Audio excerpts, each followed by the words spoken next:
4 दिन क छुटिया राजा जी, 4 दिन क छुटिया राजा जी, बम्बई घुमवत हो।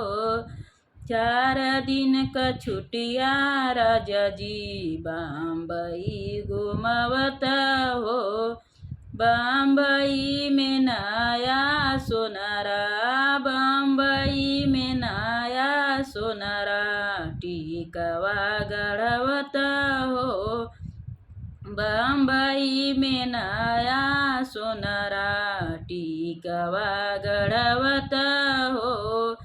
टिकवा के आरी आरी, टिकवा के आरी आरी, लिखिए रे सोनारा हरि जी का नाम, बीचवा में लिखिए सोनारा हमरो जबबवा हो। बीचवा में लिखिए सोनारा हमरो जबबवा हो।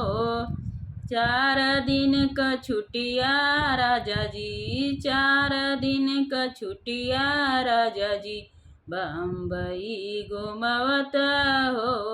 4 दिन क छुटिया राजा जी, बम्बई घुमवत हो।